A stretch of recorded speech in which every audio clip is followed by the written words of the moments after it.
Prime minister of England, secretary of state India Pethick Lawrence, तमाम governors, director IB की चिट्ठियां हमने यहां डाली हैं। जो पढ़ना चाहता है पढ़ ले और फिर फैसला करे कि हमें आजादी किसने दिलाई। 70 साल तुमने झूठ बोल लिया है, लेकिन तुम्हारा पर्दाफाश हो चुका है। सत्य में एक बहुत इनकन्वीनियंट आदत है, वो निकलता है 70 साल बाद, 100 साल बाद आप उसे दबा नहीं सकते।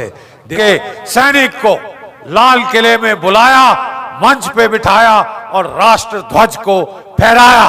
इससे जो नेताजी की जो ख्वाहिश थी कि हम दिल्ली दिल्ली जाएंगे, लाल किले पे अपना तिरंगा झंडा फहराएंगे, वो आज पूरी हो चुकी है, वो आज पूर्ण हुई है। 75 साल बाद नेताजी वहां पहुंच गए हैं। देवी और सज्जनों में ज्यादा समय नहीं लूंगा, मैं सिर्फ कहना चाहता हूं कि हमें कहा जाता है, दे दी हमें आजादी बिना खड़ग बिना ढाल, साबरमती के संत तूने कर दिया कमाल। माफ कीजिए, इससे बड़ा झूठ मैंने नहीं सुना, इससे बड़ा झूठ हमने नहीं सुना।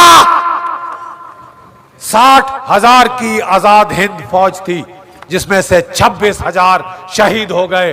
अभी भी बैठे हैं 110 साल के हमारे बूढ़े सिपाही, और देखिए उनके बच्चे पहलवान जो उनके साथ बैठे हैं। क्या बोलेंगे आप उनके मां बाप को जो हमारे उनके साथी शहीद हुए?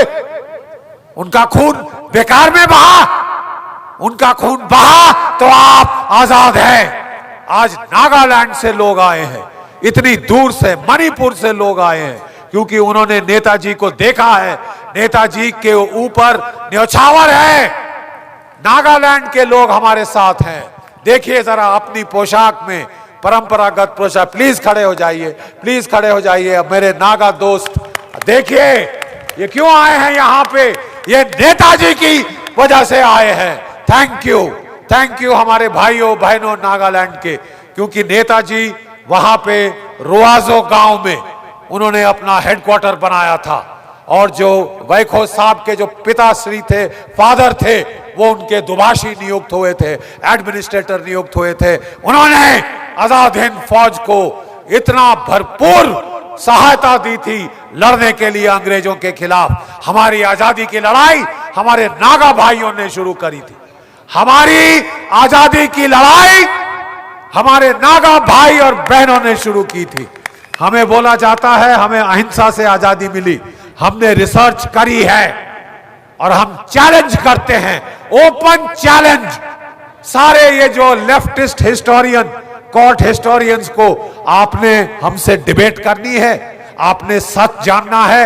एक एक अंग्रेजों की चिट्ठी हम यहां ले आए हैं, एक एक चिट्ठी अंग्रेजों की जो साबित करती है।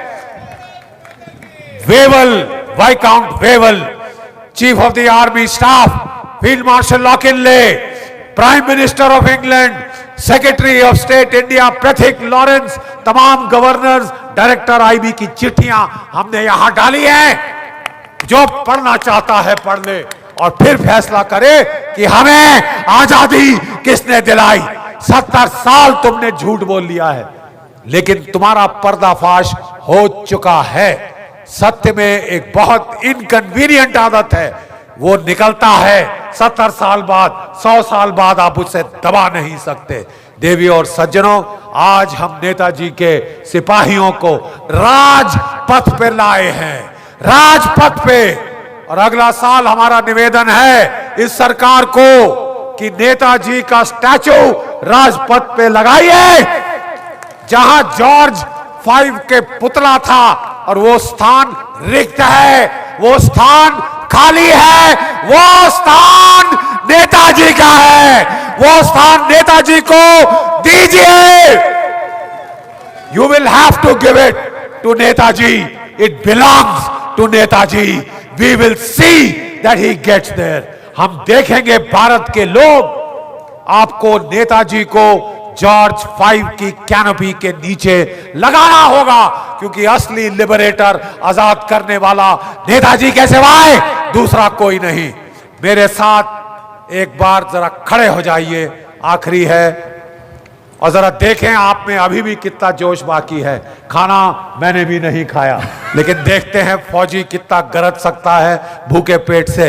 मेरे साथ बोलेंगे जय हिंद, जय हिंद। इस्लामाबाद और बीजिंग तक की आवाज जानी है। एक बार फिर जय हिंद, जय हिंद। बहुत बहुत आभार, बहुत बहुत धन्यवाद। धन्य है आपका नेताजी के भक्त जो आज यहां आए। Thank you.